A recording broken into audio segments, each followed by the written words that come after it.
we're a sentient being, which means we think, we see, we smell, we feel. This mind is designed for strategies, not designed for reflection. It's not designed for abundance. You only get that by integrating heart, mind, body, soul, the human experience. A successful business is a consequence of self-mastery, know thyself, know yourself. It is more important for you to learn that skill than it is to learn any skills about business ownership. So anything to do with spirit and personal development, it's very difficult to sell it at profit, unless... I'm glad you brought that up, because we're going to kill a sacred cow here.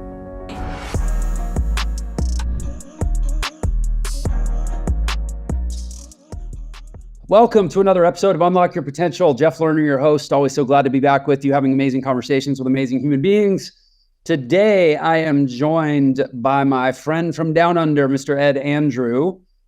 So I can tell you that Ed's bio will tell you that he's a 20-plus year entrepreneur. He's also an attorney and a high-performance coach in both life and business. He's kind of an elite-level business strategist, works with a lot of multi-million-dollar entrepreneurs. He's worked with over 20,000 people in over 40 countries. But probably the best thing or most really significant thing I can say about Ed is that one of my closest friends, who's a very successful, multiple times successful founder and entrepreneur, basically, introduced me to Ed and said, this is the guy that I talk to when I don't have anyone else in my life that I can talk to about the biggest problems that I'm dealing with as an entrepreneur. And coming from him, that frankly means a lot more than any bio. So I wanted to introduce you that way. Ed, thanks for being who you are. And thanks for being on the show.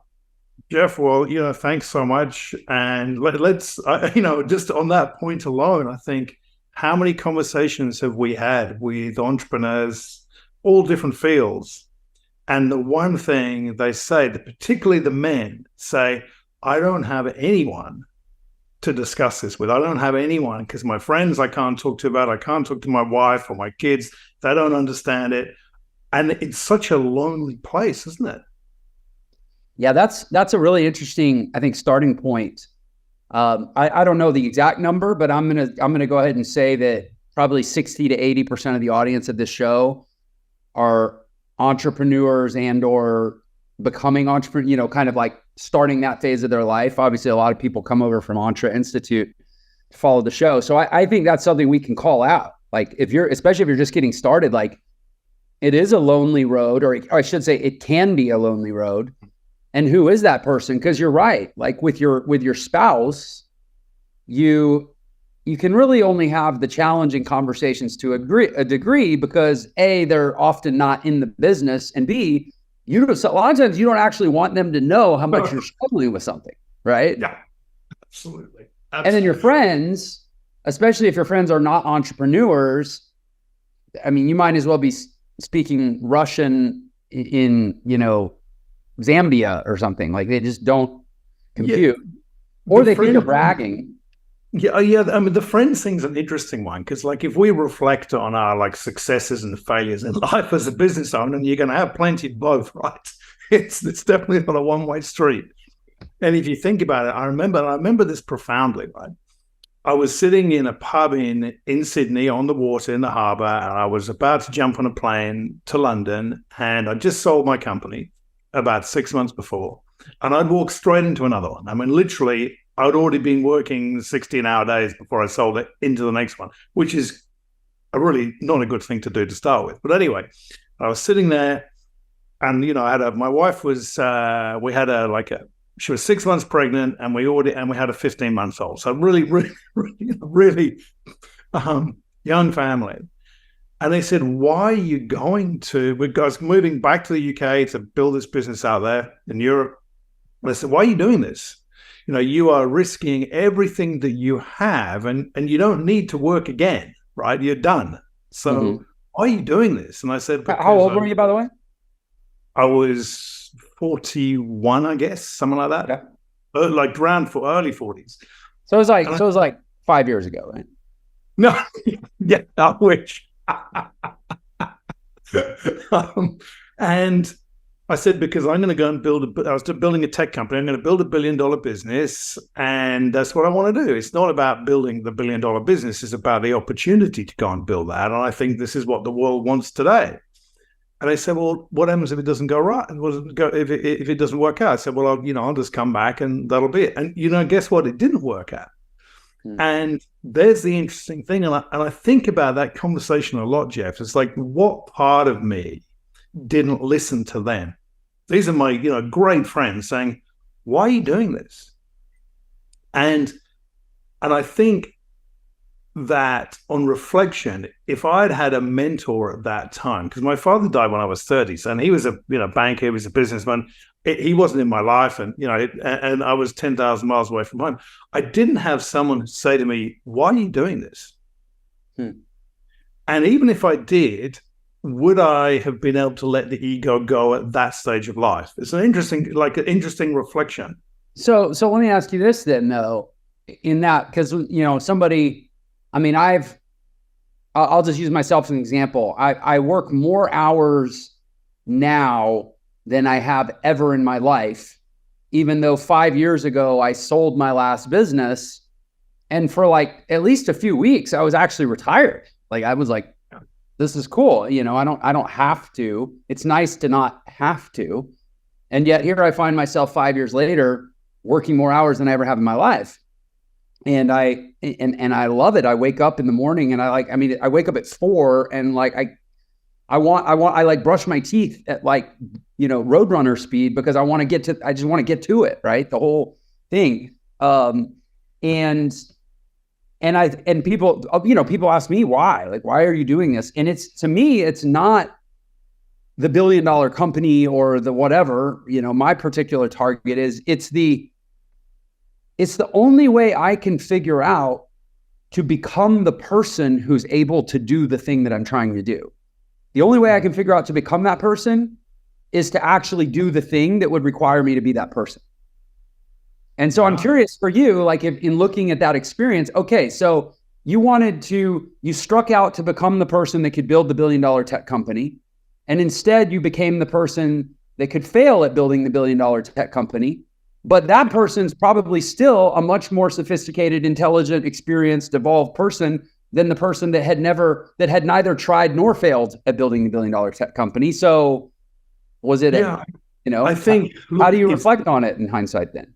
It's one of those conundrums that is, I guess it's unique to the entrepreneurial spirit, but it's not necessarily a good one, right? Is that we talk about our spouses, like our wives, is that would my wife have preferred me to have retired and lived in luxury rather than me to go and try and build a business 10,000 miles away?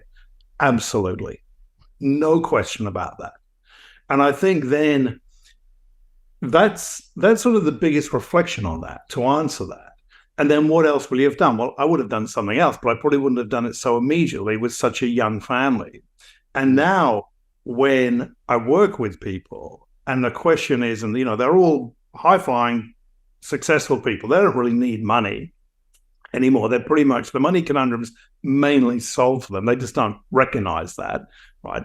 So the question is, well, what do you want to achieve out of life for you and your family? Like, let's put that before we think about business. What are you trying to pull off for you and your family? Right. And if they're trying to pull off financial freedom, well, are we there, right? Are we there already? Are we trying to pull off mental clarity? Because often we go and build a business, we sell it, but we're still stuck in this loop. And the next one is likely not to be great because there's no mental clarity. There might be financial freedom, but actually is that not a great thing in some respects because you're likely to dump money into a business because you have it without actually thinking through, should I do it?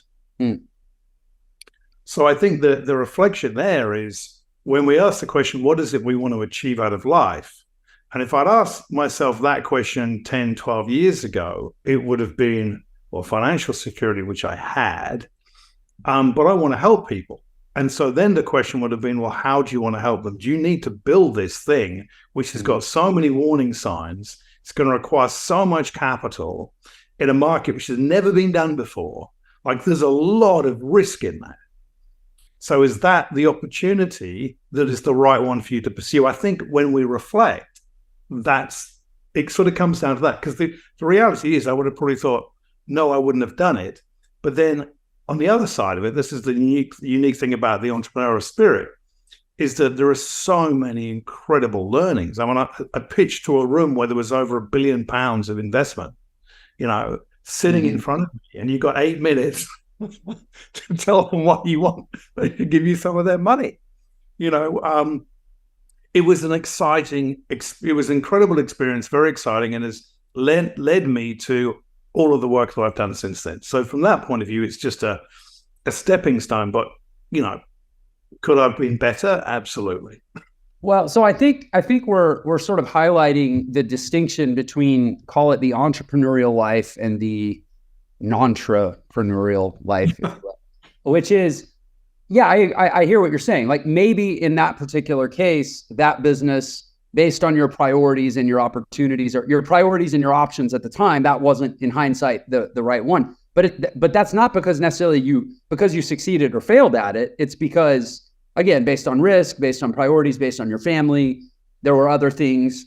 But I think that it's still a reframing of the way we look at risk. And people, let's say people that are not entrepreneurs, hearing this conversation are perhaps hearing it through the lens of risk, or hearing it through the filter of risk. Like, oh, well, of course that was a bad decision. He had financial security. Why would he take a big risk? But I want to suggest that the entrepreneurial way, and even going to the root of the word, by the way, the word entrepreneur is the French word for undertaker, but not like in America, an undertaker, or in English, an undertaker is like the Grim Reaper. Yeah. But it's in French, it's one who undertakes an adventure. So it actually, adventurer is a more literal translation to English for the word entrepreneur. And so in that sense, it's like, why do people climb mountains? Why do people seek adventure?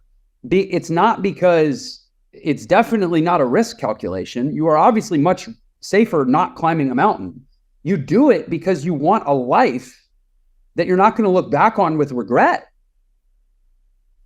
And so to me, that's what being an entrepreneur is. But also as a financial calculation, you mentioned that you had already solved the financial conundrum. You mentioned that you also work with other people who have solved the financial conundrum. How many people do you know who have truly solved the financial conundrum who were employees versus entrepreneurs?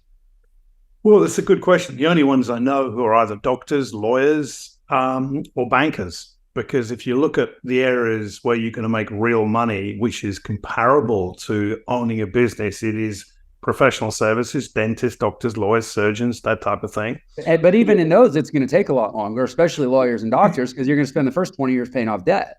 Yeah, it's going to take, particularly in North America, it's going to take a lot longer.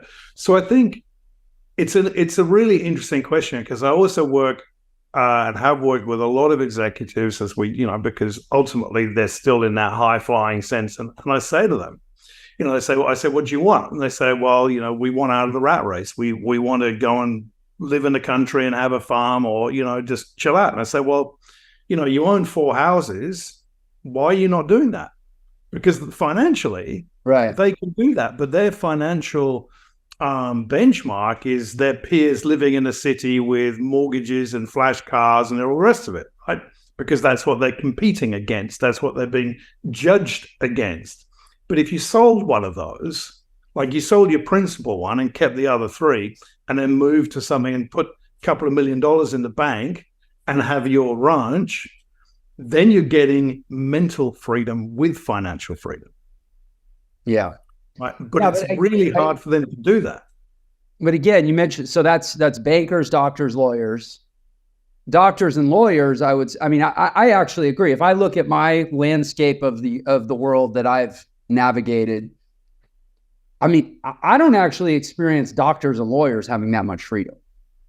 Oh, no, not mental freedom. No. They can take a nice 2-week vacation every year with their family. But in that ultimate ability to be self-determined on a daily basis, go where I choose to go, help who I choose to help, do what I choose to do. Most doctors and lawyers don't have it either. I would actually argue, I think working in really high level, corporate finance, investment banking, private equity, like that. I mean, outside of those spheres, which is a pretty narrow sliver of society, basically entrepreneurship is where all the opportunity is.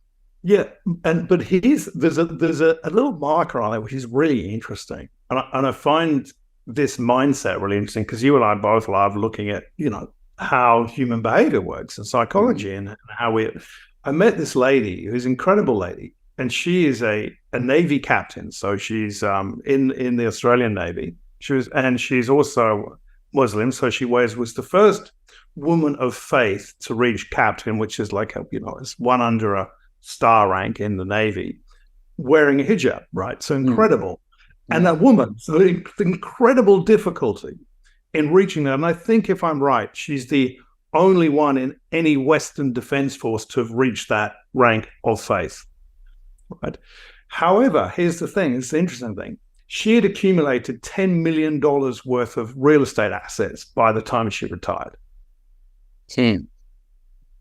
And if you look at what Grant Cardone says, like 10 million is your benchmark number. That's what he wants you to. Yeah, I have a chapter in my book that says 10 million is the new million. And I get hate mail about it all the time. And she was doing that off a military salary, which are not known to be very high. Right. Because she had been so strategic about every dollar that she earned. She didn't live a lavish lifestyle. The kids went to school. They all had cars, but there was no luxury being spent or wasted, put it that way. So here's someone who had a salary in not a great paying industry who had accumulated $10 million worth of real estate assets. So I think there's a lesson in there for those people who may be listening to the show who are not entrepreneurs as to how do I go and build real wealth if I don't run a business? And there are ways, but she was doing it since she was 18. That's the difference.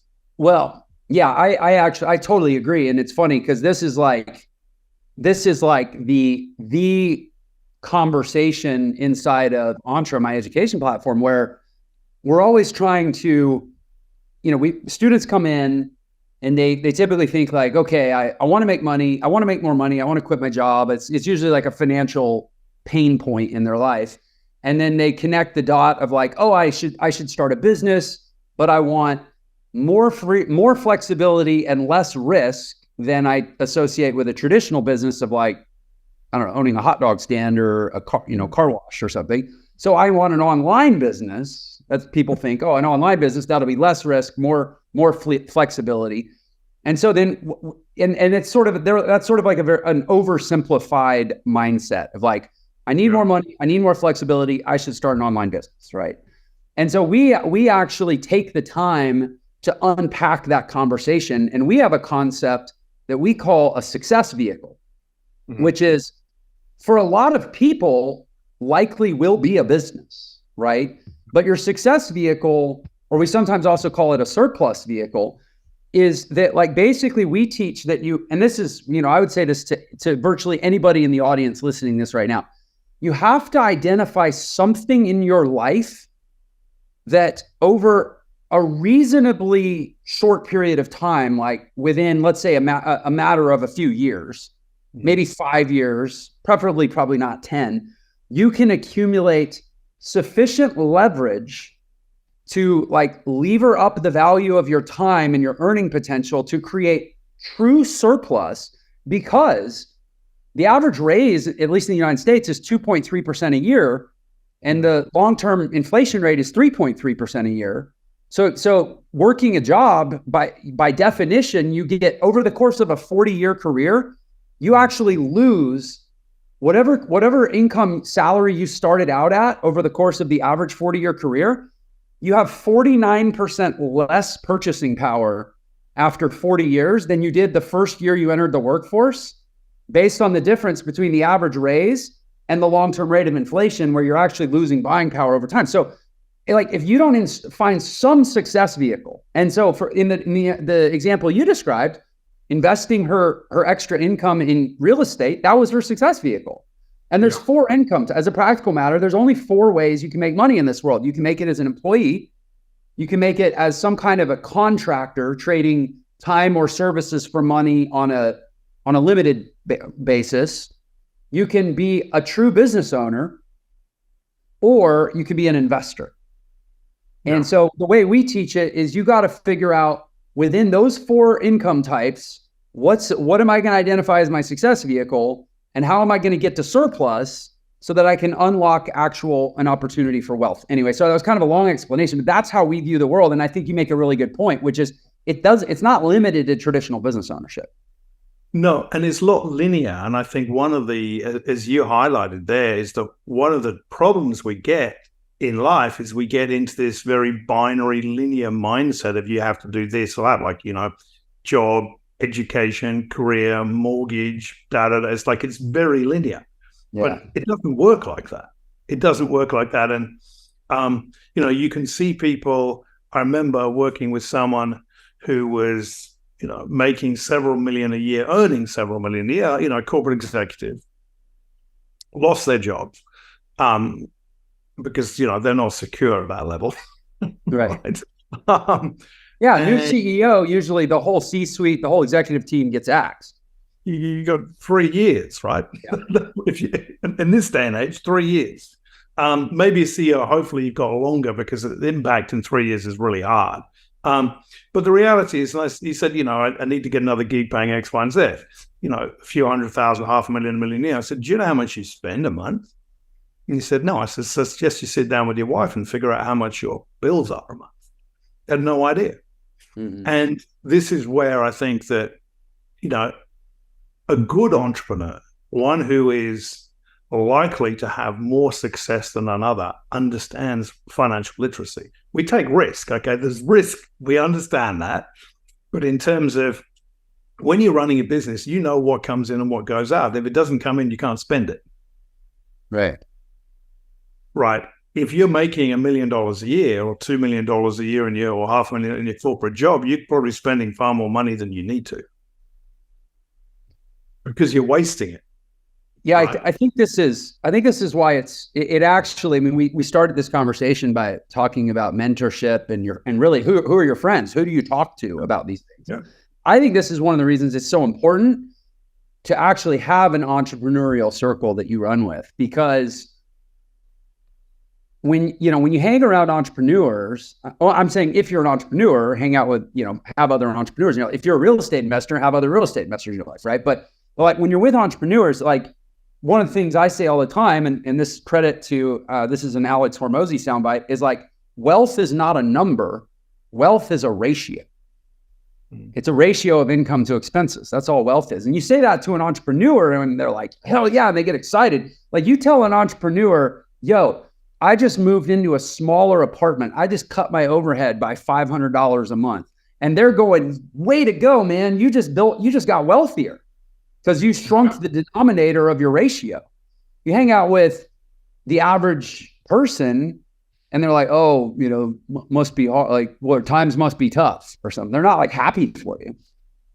Yeah. And I think it's a really interesting point because, when I was 30, I've had many different options to do different things in life, right? But when I was 30, my father died, and he died when he was only a year older than me now, which is quite frightening, really. And I very nearly went into real estate. It's like, I don't really need to do very much, but I am interested in real estate. I'd already done a couple of properties already. I had a friend who is ex-corporate. He's a yogi. Literally has a yoga retreat in Thailand, and he goes to London. And he develops, multi-million-dollar properties on his own with his sledgehammer, does the painting, drives around in a car which you wouldn't even want to steal, But he's accumulating wealth because he knows how to do it. But ultimately, he's a yogi, right? He's doing it because he knows how to make money, and he can, so he does it. But I think at that stage when you're beginning to accumulate assets, if you are, then it would make more sense if you don't have a family that you live in the smallest property and you rent out the biggest properties, not the other way around, because that's what you want to do. You don't need to live in a 4-bedroom house if you're on your own with your boyfriend, girlfriend, whatever. You want a 1-bedroom apartment. That's it. And I think it takes a certain mindset to figure out, because that's where ego comes in, right? Look at what I have, as opposed to I don't care what anyone thinks what I have. I'm doing this because I'm making a plan for the future. Yeah. Yeah, my son, I'll tell you about my son. He's 19 years old, and he actually works for for my business. He's on our phone sales team. He also works on our events team, and and he's like very entrepreneurial. And so we have a kind of a plan we're evolving right now where, he lives at home, he's saving up his money. And once he gets to a certain amount of savings, we're going to go out and acquire a property, a single family residence with a garage apartment. Yep. So that he can move out into the garage apartment and then rent out the single family residence. And his only goal is to try to find a property that's decent to live in, has a decent garage apartment that he can rent out to at least cover the majority of his, principal interest on the mortgage and the taxes and the insurance.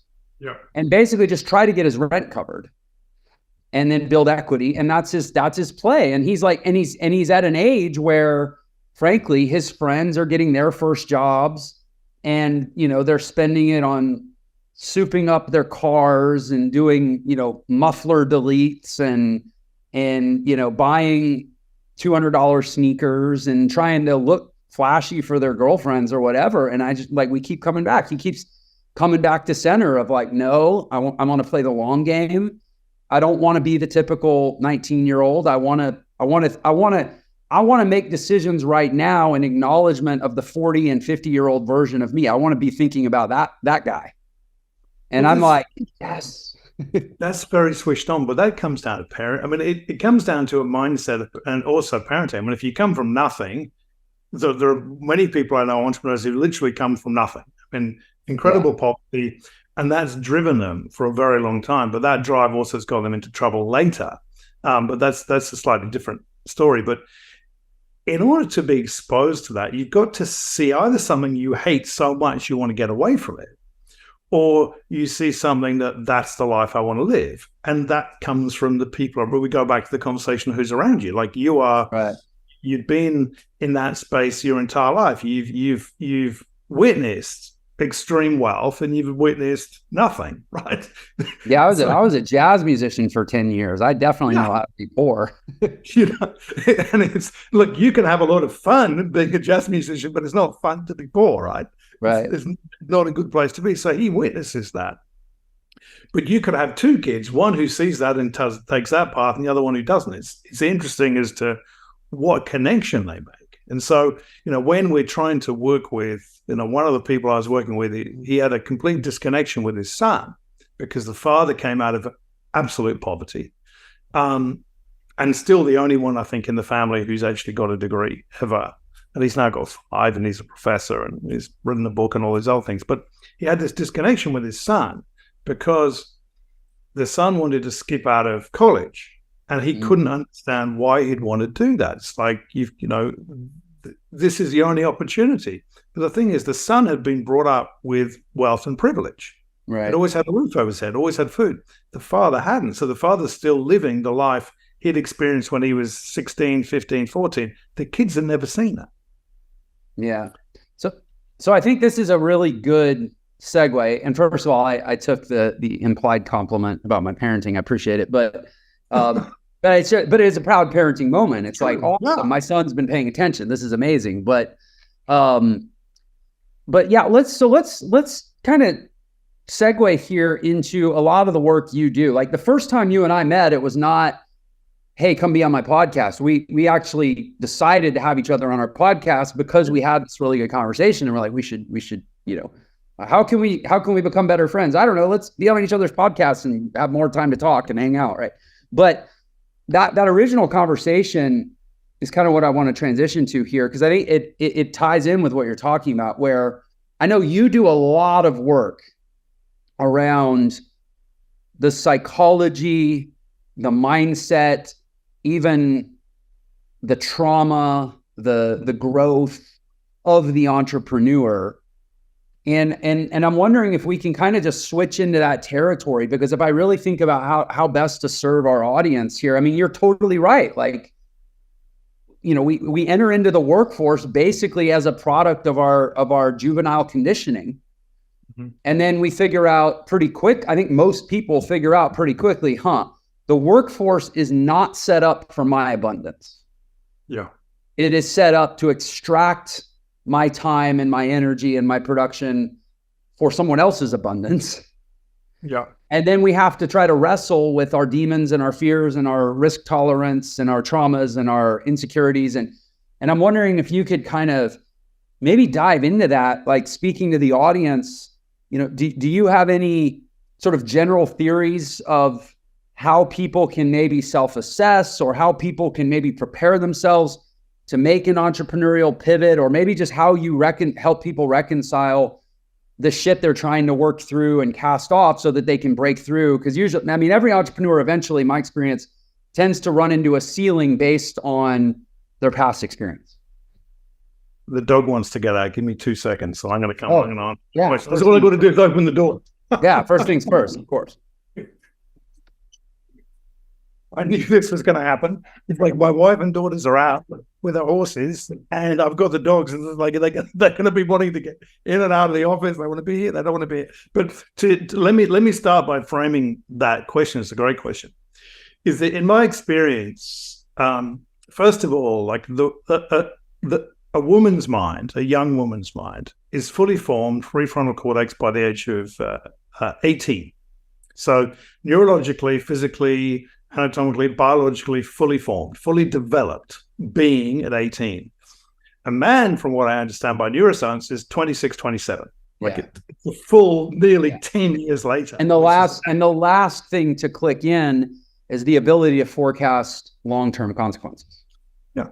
And so what we see is, we're talking about, people moving from, say, corporate to entrepreneurship, is we see young women. Some do it at 16, 17, 18, but there's a huge shift by the time they get to about 26, 28, is to, okay, there may be a biological reason for thinking, my career might have an ending here and I come back to it later. I think that's dynamics changing a lot now anyway. But there's a question of, if I sit here any longer, I'm never going to get out. I'm never going to do the things I want to do. So their thoughts about building a business come generally earlier than men's. Men's tends to come in like 28 to 32, but they're beginning to think about that in career. But with men, if they skip that, they miss it. The chances are they're not going to see that again until 40s or maybe even 50s. Yeah, midlife crisis, really. It's then they come back to it. And what we see, and you talk about, childhood, forming our thoughts and our patterns in life, is what we see is that you can be a phenomenally successful entrepreneur for maybe 10 or 20 years and build a very successful, financially profitable business with a lot of trauma. Like, you can do that.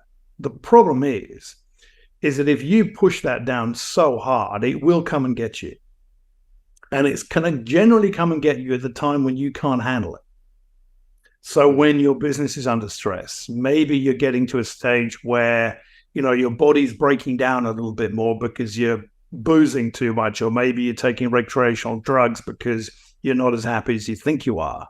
Your relationships are beginning to break down. And then guess what happens? That trauma surfaces because you're in this depleted state and you've got no idea what to do with it.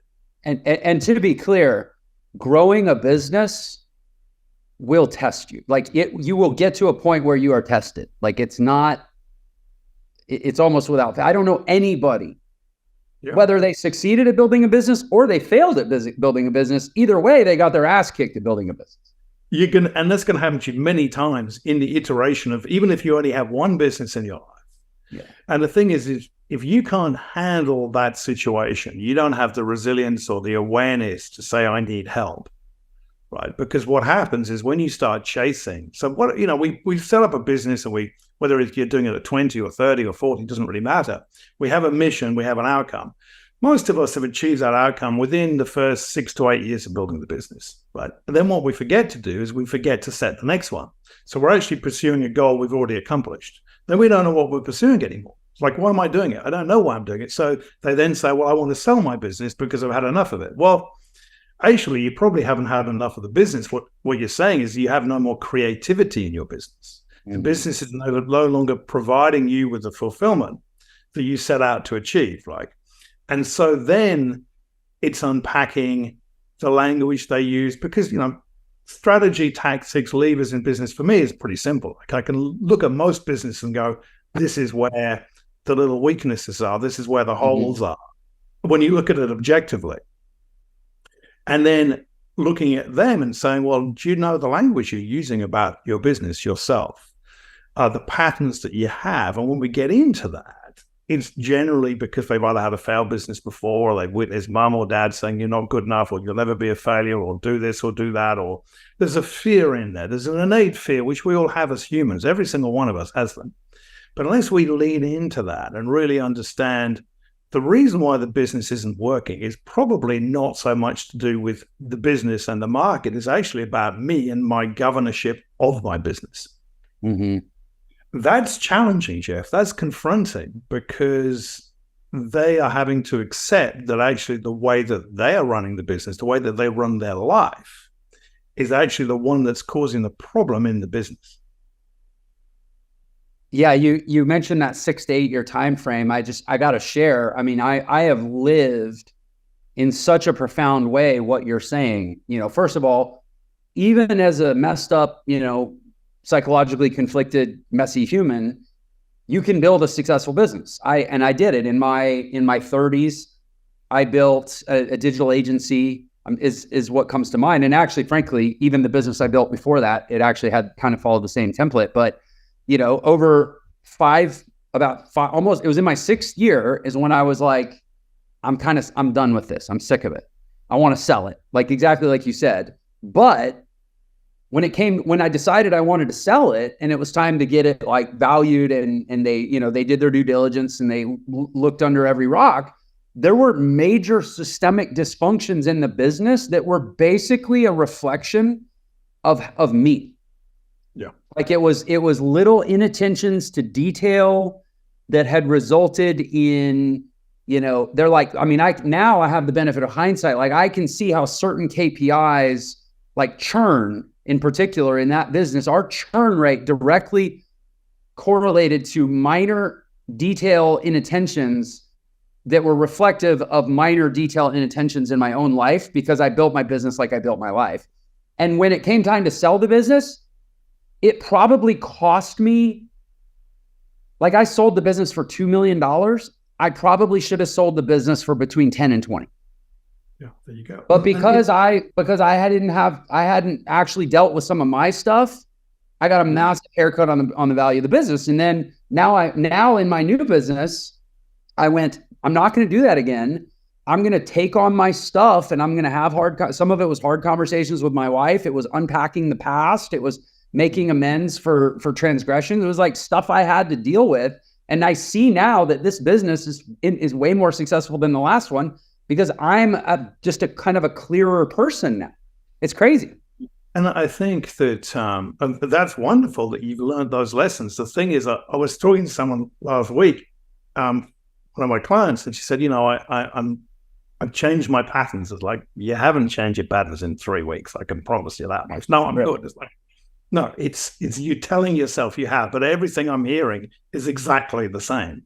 And I think one of the challenges to our ego, right, is that as we go through life and we learn the lessons, is we've got to keep learning, because otherwise our ego is going to put us back on our butt again. Like, that's the thing. It's like there's always the next level of awareness to get to. And I think one of the things you say really interestingly about your churn rate is when we build metrics, like just on a little business technique at the moment, for your guests, metrics are so critical, because we want to have 6 to 12 metrics in our business, the top line metrics that we know of every day of the week, every hour of the day, because that defines success or failure. And one of the things which is most confronting is to put a metric in there which we don't want to see, right? Because the metrics we don't want to see govern, again, risk, success, and failure. And it's building them, saying, no, rather than saying, I know that it's always going to be fine, saying, no, let's put it in there. Because if we can't pull that lever, everything else doesn't work. So I think, there are technical lessons in there for how we build our business, but also based on our ego. And The interesting thing is, and I was talking to our friend who introduced us about the inverse correlation between how quickly you recover to how far down you are the track of your trauma, and then also how much awareness and introspection you're able to give it in the period of time. Because if you've gone 20 years building a business, running from something, and done it very successfully, you've never had any conversation about spirit or yourself or what it is that, is there anything greater on this planet than just you, shall we say, or universe, faith, religion, whatever you want to call it, doesn't really matter. Confronting that at that stage is not impossible, but it's very challenging because you've got to do a lifetime's work in a short space of time to solve the problem. Mm-hmm. Yeah, and it's probably going to have a lot more disruptive consequence. Yeah, if you've done it sooner.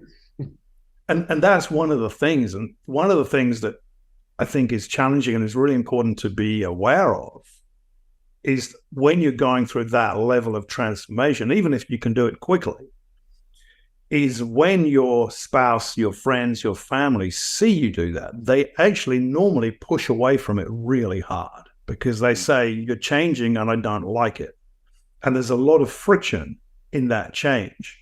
And so the most important lesson there, I feel, is that we have to communicate that really clearly. And it goes back to the point you said earlier, which is we don't really want to tell our spouses what's going on because sometimes they don't want to know. They shouldn't know. But on the other hand, when you're actually trying to make these changes, it's so important that we communicate that and say, listen, I'm actually doing this for myself. And if I get this right, it's going to benefit you and the children and our friends and everybody else. But I am doing it for me. So what you're witnessing is a change, but it's a change which I have to make.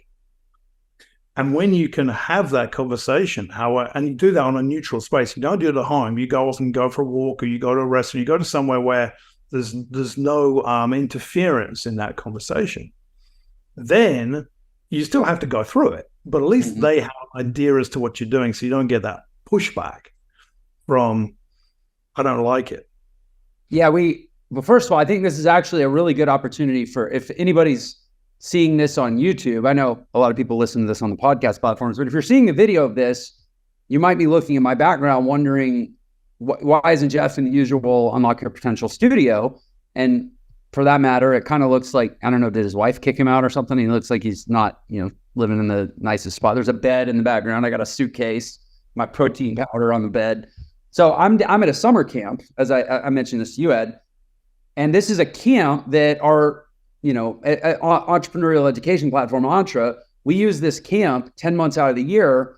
We bring entrepreneurs to camp to do personal development because the foundation of our work is that entrepreneurship and personal development are really two lanes on the same road. And if you try to do one without the other, and this is the exact conversation we're having, like it might work for a while. Like you can fool a lot of people for a long time, including yourself. But eventually, if you haven't done the work on yourself, it's going to bite you somehow in the business. And the thing that I think really impacted me, and I took this from my last experience, I've had multiple businesses and so many have failed. You only need one to be successful and change your whole life. I've had a few, which has been really great, but they've all had a lot less. Even the successful ones were less successful than they could have been, but they keep getting more successful because I keep getting a little less unhealthy.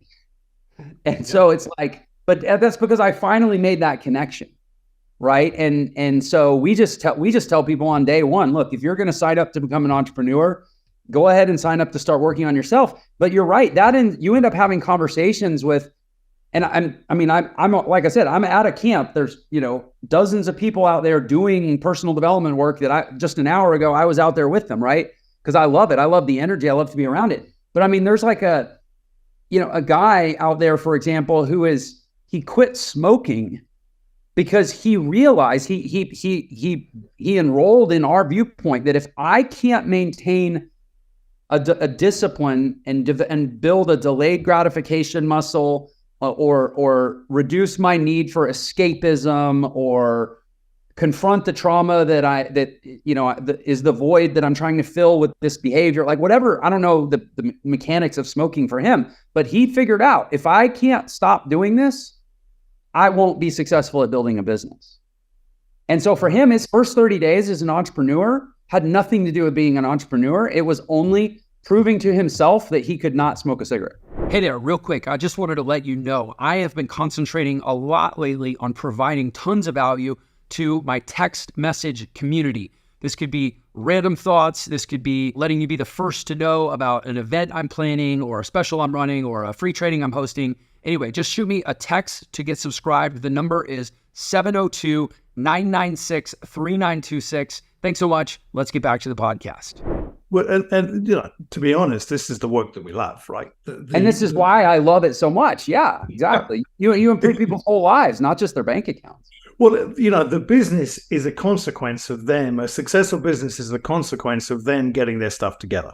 Like if we want to call it self-mastery, know thyself, know yourself, it is more important for you to learn that skill than it is to learn any skills about business ownership. Because when you acquire those skills, they're permanent.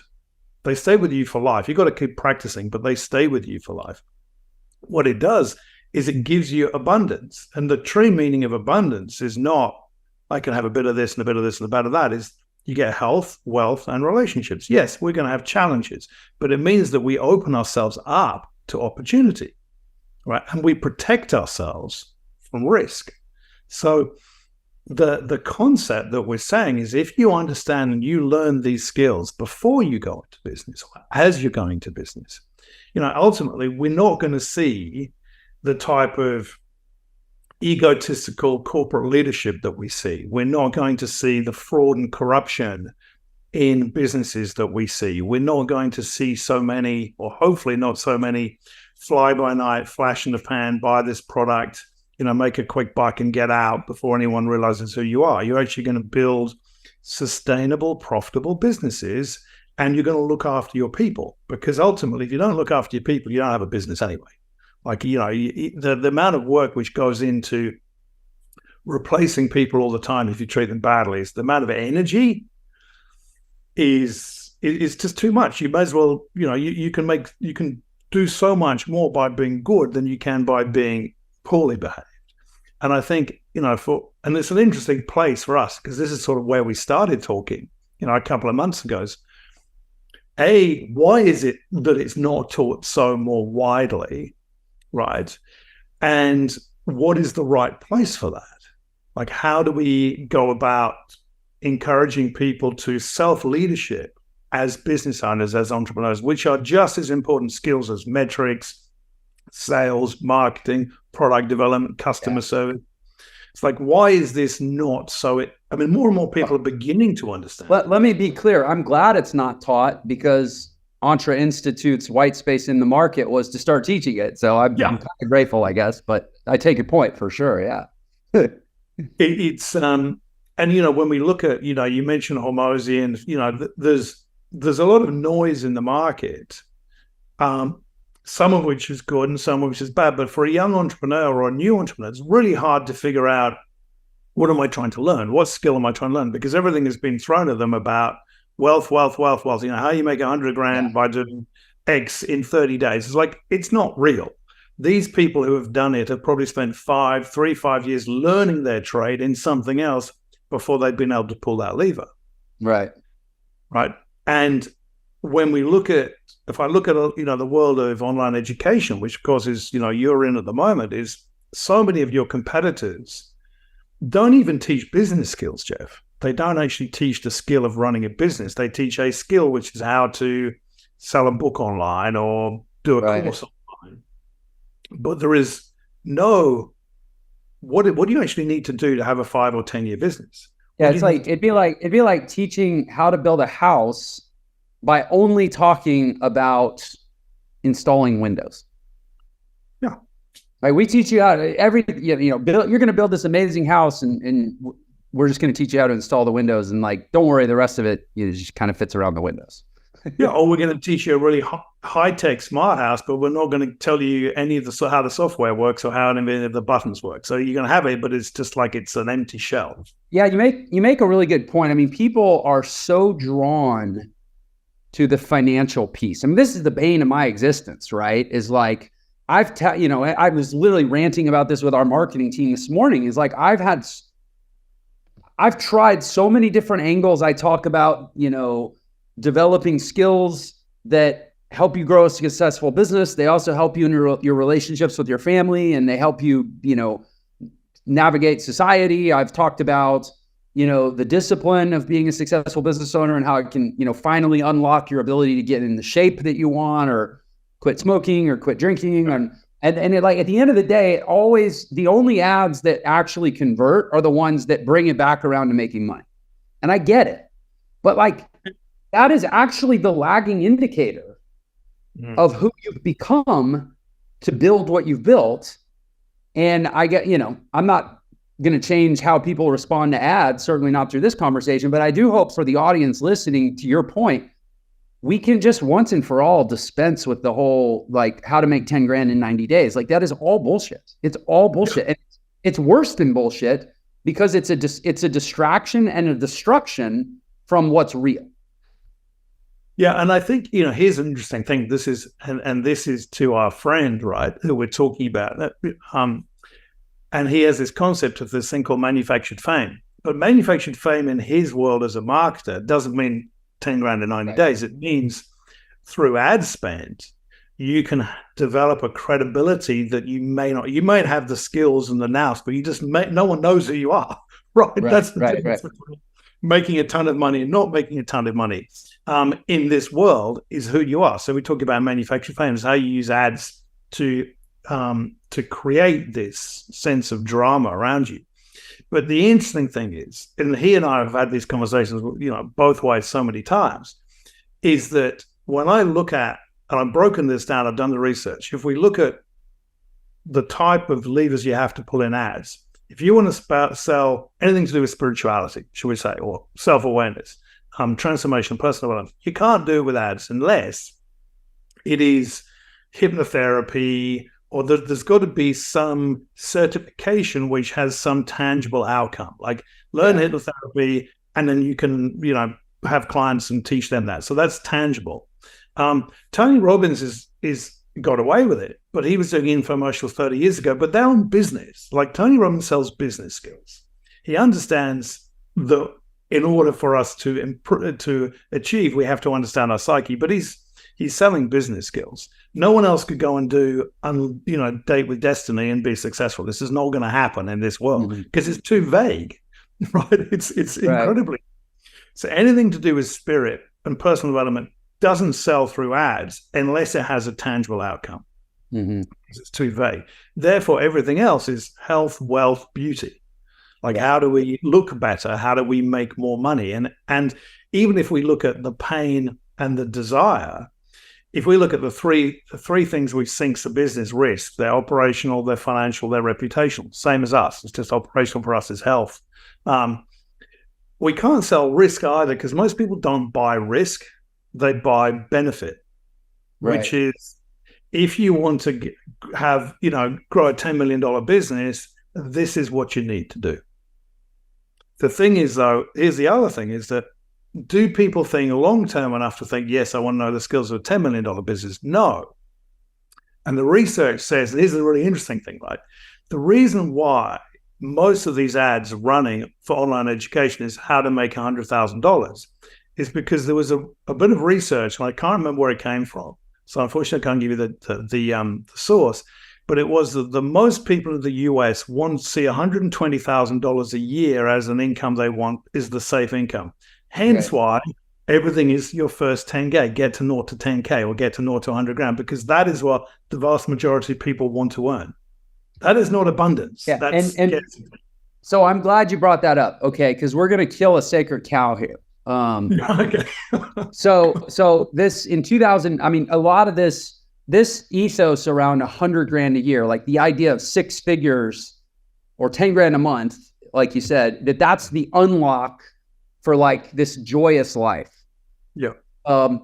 It's promulgated in TV shows. I was literally I have a presentation I'm working on right now where I have an episode of Orange is the New Black, where Piper is telling her friend in jail that about this study from 2009 that said that happiness peaks at $75,000 a year. That was done by this Princeton psychologist and economist. Angus Deaton and Daniel Kahneman are the Princeton academics that did it. One's an economist, one's a psychologist. And they published this thing that basically says happiness peaks at $75,000 a year, which in today's dollars is a little over $100,000 a year, right? Yeah. And it's a total lie. It's total bullshit. If you actually go read the research, they were asking two types of questions. One of the questions was around mood stability. It was basically in the last 24 hours, have you experienced happiness? Have you experienced sadness? Have you experienced anxiety? Have you experienced elation, right? And they're basically gauging mood volatility and correlating it to stress and saying, well, once you get above, let's say in inflation adjusted dollars now, once you get above $100,000 a year, more money no longer correlates to less stress and therefore a more stable mood. That's the only conclusion. Now, there's a whole other set of questions. And by the way, there's a lot more research on this type of questioning that has validated through what they call the life satisfaction index. Yeah. Which basically says, describe your ideal life and then rate your current life in comparison to the life that you would desire to have.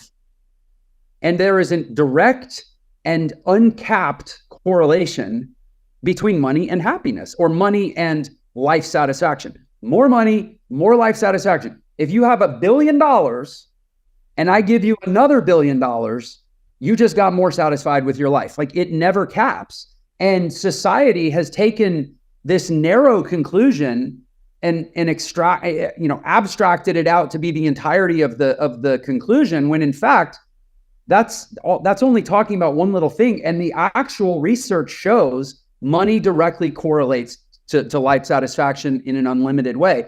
And I'm on this mission to go recapture the narrative, because you have the personal development / metaphysics industry telling people that money doesn't matter. All you need is to open up your pineal gland or whatever. And then you have the business industry oversimplifying it and making it all about money, but not correlating it to the larger purpose and life satisfaction. And that's why I'm trying to create an integrated conversation that says how you do one thing is how you do everything. Get excellent physically, personally, professionally, and purposefully, and go live an amazing life. But it's also going to be the hardest work you ever do.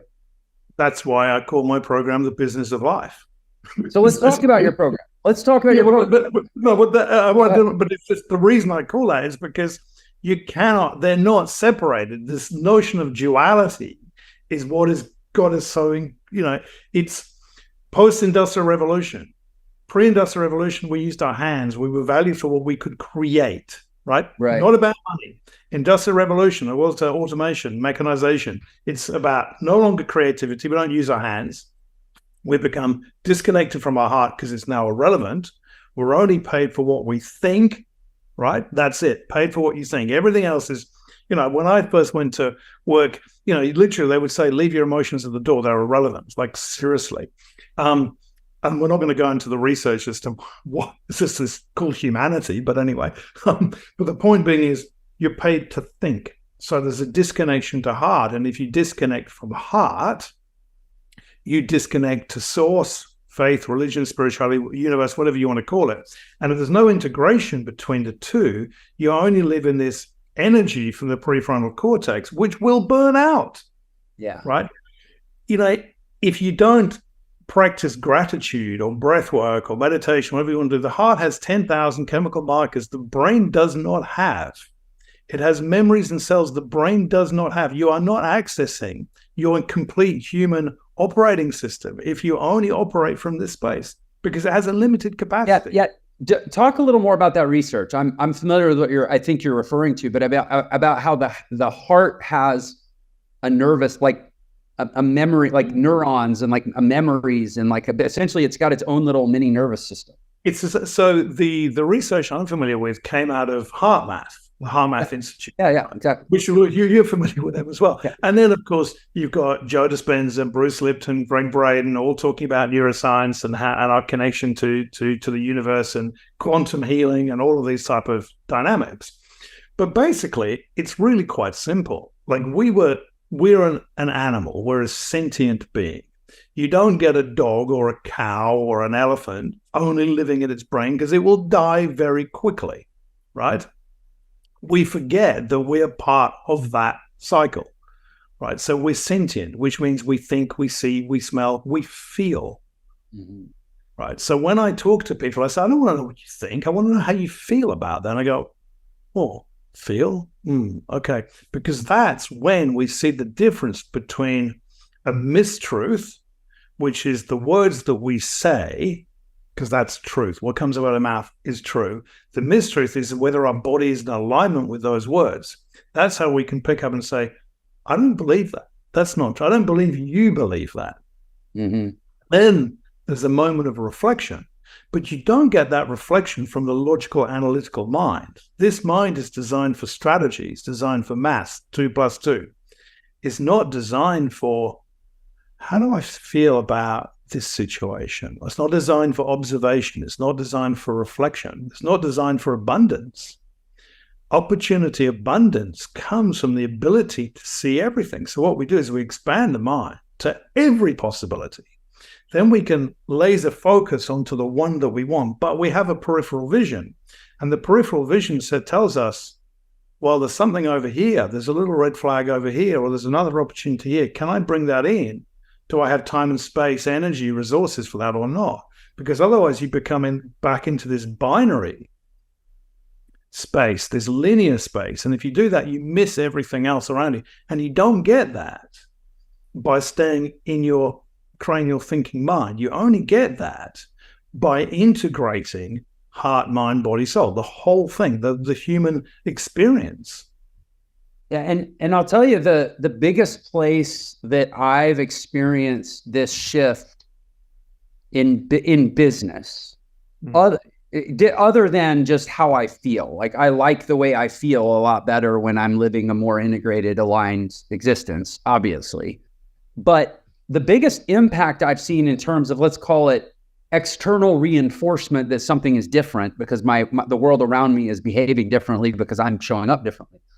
Yeah. Is in my leadership of and interactions with people. Yeah. Because when you're aligned, when you, and this has been a lot of therapy and a lot of struggle and a lot of work, thousands of hours for me. I'm not saying like, oh, it came by any of this, and it's always a work in progress. But I mean, I basically spend most of my time now doing some sort of personal development and or leadership development work on myself and or for others. And what I feel happening is the more aligned I get, the more ruthlessly exacting standards I hold myself to in terms of every utterance out of my mouth, literally the words I choose, the inflection I choose, the volume I choose, the energy I choose in the way I communicate totally aligns with head and heart. And the more I heal and train my nervous system to be regulated and come in at a vibrational frequency that doesn't feel chaotic or dangerous for people. Like I mean, this, call it like super woo-woo way of being, right? People respond so differently. They're like, it's so much easier to lead and to attract customers and to close sales and get your team to do what you want. Like, it's amazing. There's a really simple exercise, and I was taught this by my Chinese energy master, right? When I was sick, and he was helping me repair my body and my spirit. And it's a beautiful exercise, but he says, it doesn't matter when you do this, any time of the day, apologize to the people that you've hurt. And I say, I apologize to, say I'd had a bad thought about Jeff. I'd say, I apologize to Jeff unconditionally, unequivocally for any hurt, loss, or damage that I've caused you. And there's no but, there's no equivocation at the end of it. And I do that many, many times, right? If I've had a bad thought, sometimes people actually verbalize it. Most of the time it's mental. Sometimes people actually write a letter. Then the flip side of that is to congratulate ourselves for a good deed that we did that day. Now, at the beginning, 90% of our time will be apologizing to the person you were nasty to when you were 12 on the school playground, or whoever it happens to be, right? Right. But when I say this to people, and particularly when they're having an intense confrontation energetically with someone at the moment, I say, what normally happens is you get one of two things. Is you walk back into that room, that person either fires up really quickly at you because they noticed a change, right? They notice that you have become at peace with what happened, and they don't like that. Or most often is they look at you slightly differently and they behave differently because there's no longer confrontation. So when you talk about how do we do this in business, well, imagine you've got someone that is on your case because something's gone wrong, right? You haven't delivered them the service you thought you would be able to give them. They're really upset about that.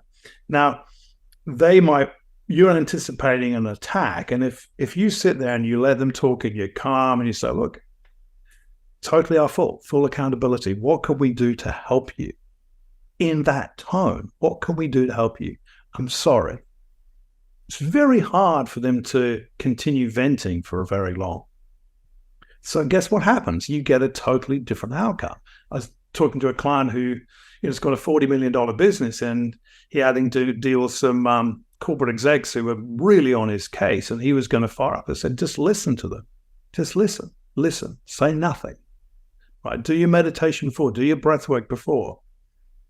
And then say, okay, well, how can we change this dynamic? So come from a place of solution focused rather than being problem focused and being challenged by that. And as you say, when you get into that headspace, and look, we're human, so we're not perfect. Deliberately, we are imperfect, right?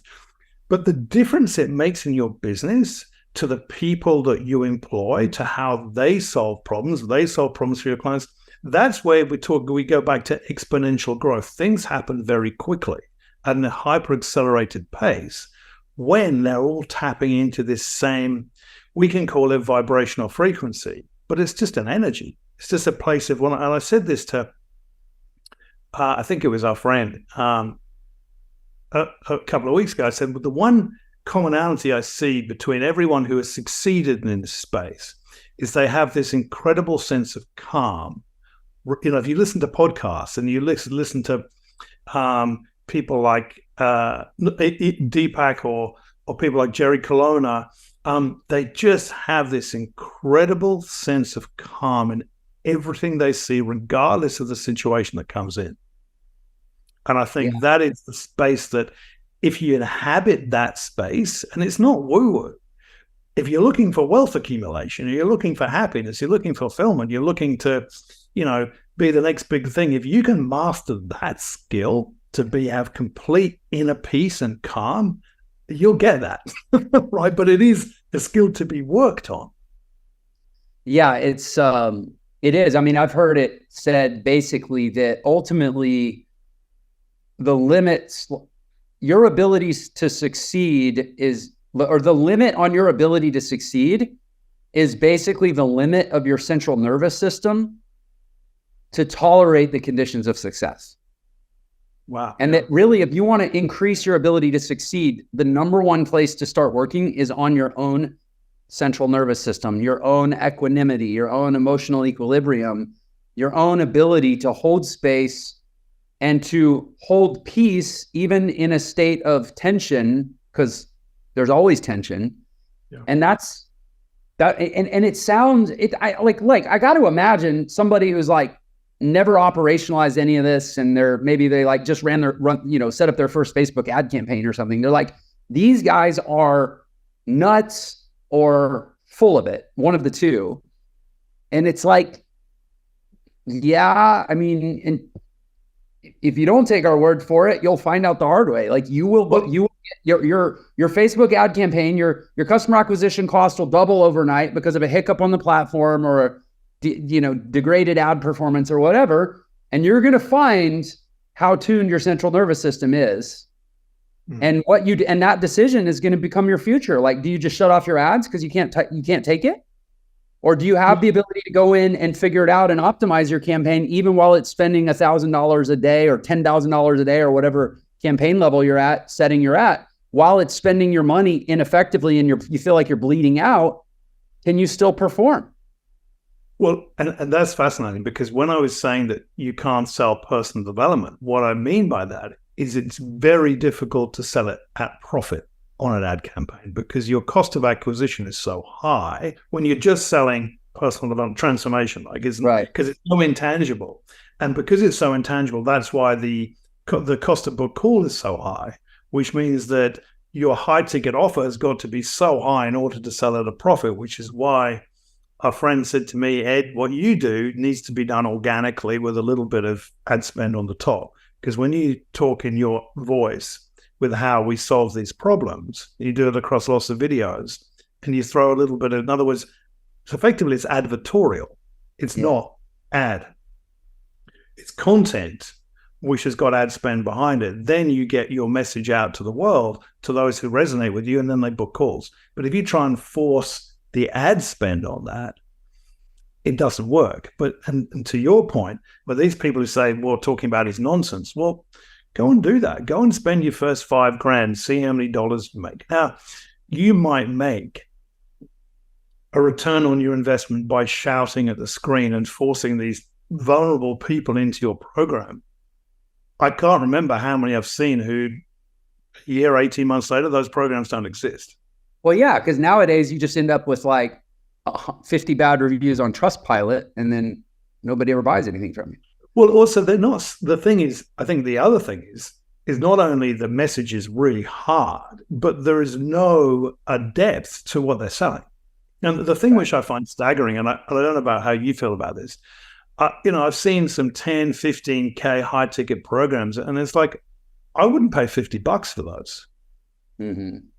Because there is nothing in there which is going to teach them. So what they're doing is they're taking corporate execs who want to leave the 9 to 5 to find, to the freedom that we all want as entrepreneurs. They've got money. Right. So they're buying a really low ticket, low content program to solve a problem for them, which has got nothing in it, but it will teach them things they've never heard of. But the things which they're teaching are not worth $15,000, and they won't be able to pull the levers. Well, yeah, and you don't, because you don't know what you don't know, you don't even have a way to evaluate the substance of the program. Like, I see it all the time. And it's a very, that's the biggest thing I'll say, being in this space of helping people venture forth into entrepreneurship. It is a very sophisticated undertaking. Yeah. And this, I don't want to sound like a commercial for what we do, but do they account for personal development? Do they account for software? Do they account for marketing and advertising skills? Do they account for copywriting? Do they account for personal branding? Do they account for business operations? Do they account for hiring? Do they account for recruiting? Do they teach you how to set up workflows and SOPs and how to run an actual successful business? Is it something that actually has a scalable foundation of a model where it's not going to only work when it's small, but as soon as you try to get big, now the ad targeting is ineffective and you can no longer afford to acquire customers? But people that are just starting out, they have no clue to ask any of these questions. Yeah, and it's an interesting one there. So here's a question, Jeff. If we think, I had a client doing nearly 8 figures with no SOPs. Well, they had some, but they didn't have great SOPs, and hence everything was beginning to fall to pieces. So in all of your research and data with what you've had several 100,000 people going through your program, maybe even 7 figures now, I don't know, but how many of them new entrepreneurs want the whole suite? Because when we do startup coaching, we do an incubator, and I've done lots of those. We teach them everything. Right. But interestingly enough, in your programs, I don't know if you want to say this, but do you know what your completion rates is in some of those modules? So when we look at it and think, we as entrepreneurs know you need all of that. You cannot go into business without it. You can only get so far. But from a human perspective, how much of that do they consume? Yeah, it's an art. We are, so yeah, I don't mind sharing some numbers. We've had, I don't know the exact number, but it's somewhere between 250 and 300,000 now students that have bought any sort of training from us at all, right? But of those, it's about 10% that have sort of made the commitment to really go seriously into building again, we talked about the concept of success vehicles, right? Yeah. We have trainings on all these different success vehicles. And so our foundation has been about 30,000 people that have, come or are in our program building success vehicles over the last 5 years, almost, it's a little over 4 years now. And of those, but what we figured out is a few things. One, we keep adding, call it different facets of the support infrastructure that we keep building out the ecosystem, because you're right, people need it all. They need software. I mean, and we have something called the Wheel of Growth, where we talk about, the knowledge, the requirements of knowledge. You have, your kind of like tactical path specific knowledge, but you also have like strategic knowledge on how to think about business and how to process bigger strategic questions. You have like intuitive knowledge, which is more like first principles that you can use as heuristics for decision making. And then we have in your whole ecosystem of your environment. That's another piece of like, we have training on like how to renegotiate relationships with your friends and family so that you can create the time and space and or reduce the toxicity in your environment so that you even have the energy to give to your business. And then we get into tools, and we provide our own software. We provide access to funding and capital solutions. We provide networking because strategic relationships are our resource. And like we've built, and then we have like all the personal development ground. We have the 3 Ps: physical training, personal training, professional training, skills training. We have an orientation toward finding your purpose and faith and spirit and why you do what you do.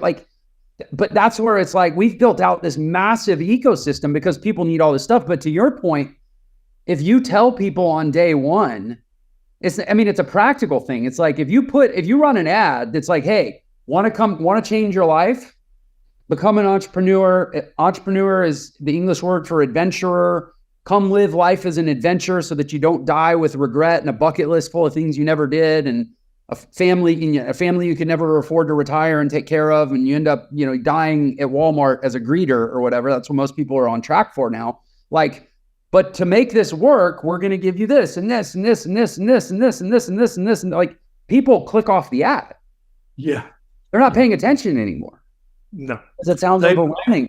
And so what we've found is like, we ask people questions. Hey, do you want to solve this problem? They say yes. We go, okay, here's what you need to do. And here's how we provide you a service to support you. And then they go, awesome. That sounds amazing. Then we ask another question. Do you also want to solve this problem? Awesome. Here's what you need to do. Here's the service. Here's how we support you and provide you. And eventually you've asked all the questions that amount to, do you want to become an entrepreneur and have a whole new life? Mm-hmm. But they said yes to it incrementally through smaller questions. Does that make sense? And I guess, yeah. But it's also, part of what is called in marketing, selling the sizzle on the steak. Like, got to give them what they're asking for, then you give them what they need. Right? Yeah, it's hard, but here's the thing, Ed. I encourage you as a compatriot in the fight here. Like, compared to what? I mean, the world. I was putting a presentation together today that looks at people physically, personally, professionally, and purposefully. We call those the 4 Ps. Yeah. Physically, I mean, this is America. America is just a total train wreck. Physically, 88% of Americans show at least one sign of metabolic syndrome. 60% take prescription drugs every day. 20% of GDP goes to healthcare. Like, America is a complete bottom of the swamp in terms of health. Then personally, the average marriage only lasts 8 years. 40% of people wrestle daily with anxiety and depression. I've got more personal stats. Professionally, I mentioned the gap between wage increases and inflation. People are getting poorer year after year after year. The average 65-year-old has less than $60,000 in savings. They're never going to retire. Purpose, 81% of people believe that life has a purpose, but only 6% of people actually think about the purpose of their life at least one time a year or more. It's staggering. And one of the things the world is a sad place, man. And that's where it's like, yeah, entrepreneurship is hard, but living an average life sounds far harder to me because it's terrible. Well, I think that if you get stuck in that corporate loop, you're not getting exposed to the things we're talking about. Having said that, the people I think I really enjoy working with as well as the young ones, because, I've got clients who are 20 and are on that incredible accelerated growth journey. What they struggle with is they've got all this information being told them by, 20 different gurus, and they don't know how to disseminate the information because there's so much noise out there as what they should do in that space. But the thing is they, over time, it percolates, they refine. These kids, they're going into that journey, right? And that's what I love, seeing that, because they're beginning to understand, hold on, this is not about money. This is not about wealth. Yeah, I want to do this. I want to do this and that, the other. But this is about how do we touch people's lives, because that is the beautiful space. Yeah. And that, I think, going back to, everything that we do is like, how do you fundamentally change the direction of someone's life? And the program that you have and what we do is that's what we're trying to do. We're doing it because there's the business strategy, there's the business tactics, but ultimately is when they understand the nature of abundance. I can have this dream that I have for life has always been there for me. I just didn't know how to touch it. And that's what we're teaching them, is how to touch it. Because everyone who talks about, there's a secret, no one's giving you the codes to life. It's like the code. We've been doing this ever since humanity's been around. It's just that information has been withheld from you because it doesn't serve the people who pay your salaries, right? Well, yeah. Yeah, exactly. That information is there for you. And if you want to go and seek it, you can have it. And then you get to have, no one's going to say you're going to have a perfect life. But the other thing about the people who want purpose, so you can sell purpose. I think, definitely that is, look at Simon Sinek. Right. He's built an entire business on why. And I think that's one of the other questions. One of the other points is people have stopped, they haven't developed the technique to ask deep questions, to get beneath the superficial. My career, I started off as a barrister, which is a trial attorney in the UK, right? We used to interrogate people. That's what we do. Right. We extract information from people who don't want to share it. It's a skill in that. Then I became a headhunter, similar thing, where we're extracting information. We're extracting all the bad stuff they don't want to tell us, which we need to see whether they're going to fit. So the whole career, basically, then you understand things like truth. That's not actually true. I don't believe that. And when you can teach people these different layers to questions, then they understand, well, hold on, if I ask that question and that question and that question, it's like a sale. So let's take sales very quickly. So the sales guy goes out to a meeting and he comes back and he goes to his boss. So how did it go? I reckon I'm going to put it in Salesforce, 90% chance of securing this client, right? And then sure enough, 3 months later, the boss saying, well, what happened to that client? Well, it didn't work. So, okay, well, tell me what happened. Well, I went there and they said, we love what you do and we're going to buy your products. And so I walked away thinking, great. So, well, have they ever bought a product from us before? No. How do they hear about it? Oh, they met someone in a pub who said something about it. Does this person have authority or budget to actually sign off on the deal and pay for it? No. Right. So actually, all of the risk indicators in their sale is really low chance of sale, right? Right. Yeah, you've come back all inflated based on one question. But if you ask him 10 questions and then 10 questions go into another 10 questions, this guy might like us, but he might be 12 months away and we need to do a hell of a lot of work in order to bring him over the line. But we've got 10% chance. Right. Right. But it's the skills that we're talking about, that awareness of that's not what I need to know. I need to know much more than that. It's those skills which then percolate into the entrepreneurship and into the business, which gives you a much better chance of success. Mm-hmm. Talk a little bit about your Business of Life program. Is that kind of the main program that you're but that's the main program. Right, so, yeah. So essentially what it is helping 7- and 8-figure, well, it's like high 6-figure, 7-, 8-year entrepreneurs overcome these difficulties they experience in life, particularly at like the 6 to 8 year level. So they're looking for pivot, exit, and what they're experiencing is something in the business is not working as well as it did. They're not as fulfilled with the business anymore, so they want out. So what I do is I come in and we talk about all the things we've done already, which is it's not about the business. Well, look at where the business is. but it's more about what do you feel about the business? What are you trying to pull off? What's your mission today? You've already accomplished all of these things, but don't worry about that. Mm-hmm. And then we look at what's your history? What are your patterns? What's your childhood? So we look at all the determining factors which influence your success or otherwise going forward. So we unpack all of that. Then we have to create new habits and patterns, right? And then we look at the business. So now we know this. Let's take a look at the business. So we do it in tandem and say, right, what parts of the business, what strategies aren't working, what is working? And generally what we find is that it's either system-driven, it's product-driven, or it's people-driven. Mm-hmm. Like it's going to be fairly simple. It's just a question of, and then we look at leadership. Well, how are these people meant to do what you're expecting them to do when you've never communicated that to them? Oh, well, I hired them, therefore they should know that. How should they know that? Because I'm paying them $100,000, $200,000 a year. You haven't told them what you want to do in your business. You just expect them to do it. You haven't told them what role they have. You haven't given them a career. You're just fitting them in. So how do you expect buyback? Well, they should be grateful they're getting paid that amount. No, they shouldn't be grateful. Well, they will be. But the point is that's not how you grow a business. Or, it's, I don't like my customers anymore. Well, why don't you like your customers anymore? Because all I ever get is that when you get to the top of the tree, your customers only call you with complaints. So I don't like that. Right. Well, so let's get you back into the creativity, the elements of your business which you're really good at. And let's get someone who's really good at client management to do that for you. And or do what I've done and go down to the summer camp and hang out with your customers. Get back into the grassroots of why. Which is amazing, by the way. I mean, I spent in the last year, I've probably spent 100 days hanging out with my customers, and it is incredible. Yeah, and that is transformative for you because you get to actually experience what you set up in the first place. Otherwise, you're so far removed from the business, and and people step out, or they don't see. They either trying to control it. So one of the issues is they try to control the narrative. So as soon as things try to break, what we do is we wrap our arms around it, and we control it, and we control it, and we control it.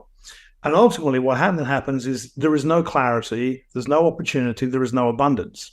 So all you're doing is getting more and more anxious and overwhelmed and fearful about the state of the business because you're trying to control every element. But because your foot's been off the pedal for so long, you don't even know what's happening in it.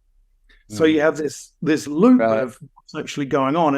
And it's like you're trying to grab the reins of a horse that's already at full gallop. Yeah. And you're the one who's sat there and watched it go from walk to gallop. Yeah. So we have to be accountable for that.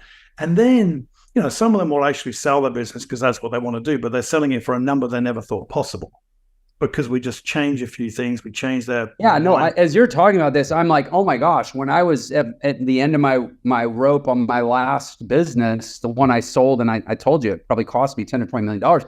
I should have called, if I'd known you, we could have done this whole process. I probably could have taken another year or two to reorient, re-engineer some of the internal elements of the business and probably captured all that value. And then you have lessons to accelerate the next one as well, because you've already realized how to do it. And so it comes down to people like you and I think, Jeff, we want to help the world. So one of the biggest challenges has always been the people who pay my bills, the ones who have high 6, 7, 8 figure businesses, because they're the ones who pay for the time. But ultimately, we also want to share that knowledge as widely as we can, because if the mission is to build, is to train entrepreneurs to build businesses that do impact our planet and people positively, we have to do that at grassroots. Right. The thing is doing it at grassroots, as you've managed to pull that off. But you've got a $50-60 million business. Trying to go to the world at the beginning is very hard to pull off because they don't, it's low ticket. You've got to build them in there. So the way I go about that as best I can is to give them lots of content and knowledge for free, right? And then let that percolate. If they want a little bit more of me, then they can do a low ticket program, and I'll turn up, every week and for an hour. But otherwise, it works better when we're doing it in this environment, because you can get much closer to someone in an hour than you can do when you've got 20 people on the call for an hour. Yeah. Yeah. Oh no. With Jacqueline and I, my wife, we do these workshops that, frankly, we do as a passion project. They don't really even make any money, but we'll spend a week with 12 people. That's Full, cool. full 12, 14-hour days. Yeah. With 12 people because that work is so rewarding. So, okay, Ed, on that note, you mentioned content, you mentioned knowledge that you give away. How can people go find you and find all of this value that you're giving? The best place to go and find me is just go to my website, which is just edandrew.com, because you'll find all the links to there. You'll be able to contact me there. The links to the YouTube channel as well, which is Ed Andrew, The Business of Life. That's the best place to go and find all of that content. And to your point just now, for me, what I want to be able to do is workshops and retreats with those type of people. You can do up to 20, but 12, 14 is a really good number. And you go really deep into this. And do those a few times a year, and then also run big events as well, where you can do the one-to-many to get the information out there. You can't transform all those lives at the same time, but at least they begin to realize there is something better for me. Mm-hmm. So that's what I do. That's where I'm at. Awesome, man. edandrew.com, Business of Life Mastermind. Any parting thoughts before we sign off here? Yeah, there's a phrase which I have, which is the pain that you feel today is far greater than the pain of the change that you fear. The pain that you feel today is far greater than the pain of the change that you fear. Yes. So that thing you're stopping yourself from doing that would change the pain you feel today is not going to be as painful as continuing to feel the pain. Exactly. Yeah. Okay. Love it. So true. And that's it. It's like everyone has the opportunity at any age to change the dynamic of who they are and the business they want to build. I don't believe leopards can't change their spots. I'm just not a believer of that. I've seen it change. And I just want people to know that you can lean in and tap into that any time that you want, but it takes intention and focus and action. You can read as many motivational quotes and inspirational quotes and books as you like. And one of the biggest challenges in the world that I live in and we live in, which is personal development and business strategy, is that if you go to an event with 1,000 people or 2,000 people, you're going to come out really inspired. And 3 days later, you're going to say, how do I apply that to my life? The one thing that I do, which most of those people never do, is I then show you how you do that day by day, situation by situation, because that's where the transformation occurs. If you don't have that guidance, you can't solve the problems, because we're humans. We need a sounding board to help us understand, why did I have that thought and why did I execute it that way? Now I've done that. If I stop, reflect, I can change the dynamic so the next time I react to that, I'm going to react either neutrally or positively. And you can't do that. I don't believe you can do that by listening to books and podcasts. You can be inspired to make the change, but you can't actually make the change. Yeah, it's like I remember our therapist teaching us about the most effective school of therapy in the world is in Milan, Italy, the Milanese school, where the therapist actually moves into your house. And it's very expensive. Only wealthy people can afford this over there, but the therapist moves in with you, follows you around, and whenever you and your wife start to get into it, the therapist is right there situationally, and they go, hold on, say what you said again, but take a breath, pull the energy back, or try using a word substitute, like whatever it is that you're operationalizing. They're like right there to coach you in the application in the moment, because they have like in 30 days, they completely cure people of all these major neuroses that otherwise in America, we go to therapy for 10 years, nothing changes. And you shouldn't have to do that. You shouldn't have to go there to pay someone else to listen to you every week. It shouldn't happen. Right. So basically, transformation takes the first penny drops within the first 4 to 6 weeks, and then you're working on it forever. But I also do 1 to 7 day programs with business. Go in there, deep dive, turn them around very quickly, have a look at exactly what's going on. But to that very last point, the work which I would like to do more of is where you take a business leader, business owner who is, say, going to negotiate a new contract. They're going somewhere and sit with them. You sit there, but you have the discussion. You're actually with them, observing them in the process of the negotiation or whatever the situation they're in, and coaching them as they go through that. Because that is incredibly powerful. But as you rightly say, it's an expensive process for them. However, and I had this conversation about pricing and self-worth. The ROI to change your life is immeasurable. So if people are worried about paying $10,000 or $5,000 or $20,000 or $30,000, well, think of it like this. If your business does, say, 10 million a year now, and I can help you add another 10 in the next 12, 15 months simply. We're not even changing products and services. We're just changing dynamics. Think of how incredibly successful that is. Or you've got a $50 million business, we can plug another $3 million profit in. And you get to be happy at home. You get to finally get to have a holiday and enjoy yourself. You actually can sit down and read a book without you thinking about business. That mental freedom is worth any price. Well, you make a really interesting connection, though. Like, your price tolerance does correlate to your self-worth, because what value you place on improving your life is based on what value you place on your life in the first place. There you go. And so people who want to pay the price don't see the ROI. So you'll often see, and I don't know how you see this, you'll often see people who have very little money paying a very high price because they see the ROI. And often you'll see people who have all the money in the world, they won't spend $1. I have seen that. I've also seen it go the other way too. Look, it goes the other way as well, but it's always the direct correlation to how much they want to change and what it's worth. Usually, in my experience, it's people that already have a lot of money. Often, maybe it's just not the right fit, in which case, good. Yeah. I'm glad if they don't buy, but assuming it is and they still don't, it's usually because of ego. They think, I've made this money, I'm successful, I don't need help. Yeah, well, it's interesting, isn't it? Because sometimes I'll talk to a client and they'll say, I don't need help in my business. It's like, why are we talking? Well, I need X, Y, and Z. Well, then you do. Because they'll say, well, I know that. And then they'll say, after a few weeks, that's really changed how I see this. Those deals which I never got, I've now got those deals. So then they begin to understand. But of course, we're human. We are imperfect. So our ego is going to get challenged by someone saying to you, I don't believe you. But you've got to create, we talked about psychological safety months ago. You've got to be able to create that space for someone to tell you what is actually happening in their life. That is I think the greatest art of any coaching that you or I do or anyone else does is, like, the camp is a fantastic space to hold psychological safety for someone. Mm-hmm.